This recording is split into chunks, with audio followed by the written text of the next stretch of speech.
Right. Well, On to Carnegie. I'm sure you've all heard of Carnegie Libraries. Andrew Carnegie. He looks a kind of sort of cheerful chap, doesn't he? He's a bit Father Christmassy. He's a Scottish American who, when he was younger, his father was a handloom weaver, where it was not in Dunfermline, who've obviously benefited from the fact that he became a multimillionaire, and they've got swimming pools and all sorts up there that he paid for. His mother helped out by selling potted meats at her sweetie shop, becoming the primary breadwinner for a while. But they decided this is not the place for us, and they went off to America. There is a story about the plans for this that was sent over to Carnegie by boat in order for him to give final approval, and they were on the Titanic. oh, So that's Chorlton's connection with the Titanic. Though I'm not absolutely sure it's true, but it's a good story, isn't it? But it meant that it was going to be delayed. So it was delayed. Originally, it's going to be earlier than this, but it was 1914 before they got it started. And Andrew Carnegie said, it was from my own early experience that I decided there was no better use to which money could be applied so productively as the founding of a public library. And it became one of his major issues. So he wrote a book called The Gospel of Wealth, which said that the rich are trustees of their wealth who should live without extravagance and use their riches to promote the welfare and happiness of others. In a few days, this library will start a refurbishment, which will see a complete restoration and refurbishment of this fantastic building, which opened over 100 years ago. All the mechanical works, all the electrical works inside are going to be completely refurbished, along with the windows and the interior and exterior stonework. The most exciting thing actually is that the dome's going to be reopened. You're going to be able to see right up to the dome from the inside of the building for the first time for many, many years. Is a picture of a bobbin boy whose job was to supply the weavers with bobbins. And it was a very dangerous job, so they had to collect them from underneath the machines, moving machinery. A lot of them died, apparently. oh dear. It was extremely dangerous, and there were always an extreme risk of death. So there's a picture of Carnegie, age 16, with his younger brother Thomas, who helped him run it. So one of the first places to benefit from all this was Dunfermline.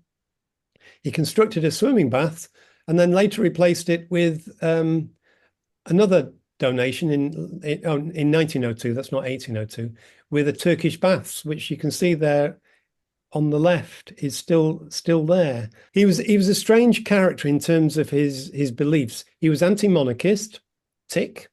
He was anti-imperialist, didn't like the British Empire idea, tick. He was a pacifist, a philanthropist, and a laissez-faire capitalist too.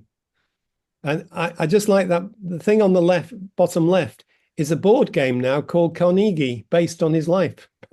So presumably you would attempt to become a multimillionaire in it, I don't know. And there is a cartoon of him distributing his money to all and sundry. However, he was also involved in rather darker side. And in particular, this is a fairly famous one, which is of the Homestead Steel Works in Pennsylvania in July 1892. The morning of July 6, 300 Pinkerton detectives, which is like a private police force, arrived on barges paid for by the steel company, i.e. Carnegie, through his agent, who was called Frick, I think his name was. They were met as they approached the landing. Thousands of striking workers and their families rushed to the river to keep them from coming ashore because they were on strike. The two groups exchanged gunfire, which you can see illustrated there. Gosh. The Pinkertons were armed with Winchester repeating rifles, and the workers on higher ground firing down on the barges with ancient guns and even an old cannon. They found that a dozen people were killed, most of them the Pinkertons at that stage. It was really, quite a violent event. So then at Frick's request, i.e. Carnegie's agent, who was in telephone conversations with him about this, who's very much supported this, they got the governor of Pennsylvania to send 8,500 National Guard forces to Homestead, who quickly secured the steel mill and placed the plant and surrounding town under martial law. Meanwhile, Carnegie was vacationing at a remote castle in Scotland, where he used to go for his summer holidays. Although workers and members of the press tried to reach him, he was inaccessible, but he stayed in communication with Frick, whose actions he endorsed. So he was trying to distance himself from it, but he was in control of it. He opened in mid-August of that year, thanks to 1,700 strike breakers, some of whom were the state's first black steel workers. So basically, they overcame the strike, they broke the union, effectively ending the unionization among steel workers for the next 26 years until the opening of World War I. But this is one that's often not known about. It was the Johstown Flood in 1889. Carnegie belonged to a very privileged club called the South Fork Fishing and Hunting Club. And what happened at that, there was poor work done on the dam, which was there already. He was blamed for that because they'd not made repairs to the dam, which they bought for this fishing, just for the fishing. And because it broke, they took some of the elements out of it. It was reduced in size. And then after huge rains in 1889, May 1889, 20 million tons of water swept down the valley and caused the death of 2,209 people. It was not a minor event, that, was it? It was a really big deal. And it's thought, but of course, what they did is they set up a fund for the survivors. They made out that they were good guys. They suppressed it in the press, and they're very successful. They got away with that. Nobody was prosecuted over it.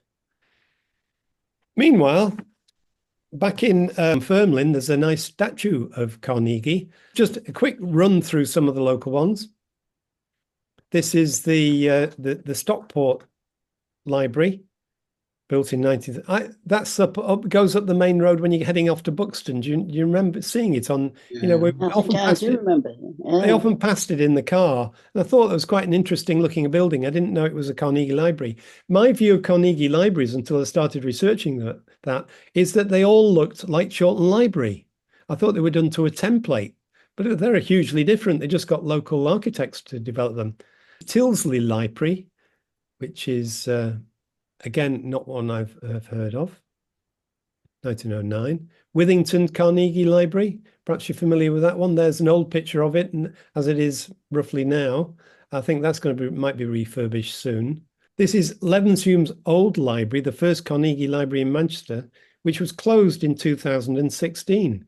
And since it's there, it is now Levenshume Culture Club. Has anybody been there? They might have been there if they'd been on the radio. That's where Fred and Steve do video programs from. Yeah, it's the all FM. That's right, all FM. The Real Voice of Manchester, a community radio station which has got awards, and Val Collier has got a program on that. Fred's got a slot on there as well. So that's doing well in a revamped. Quite a lot have been closed, of course. This is done at Didsbury Carnegie Library in 1915, which still looks like that today. It does, actually, yes. Yeah, and interesting. It's right next to the church. Interestingly, it looks the poshest of them as well, which seems suitable for it being. Well, that's Didsbury for you. And then just to give one in North Manchester, this is Failsworth.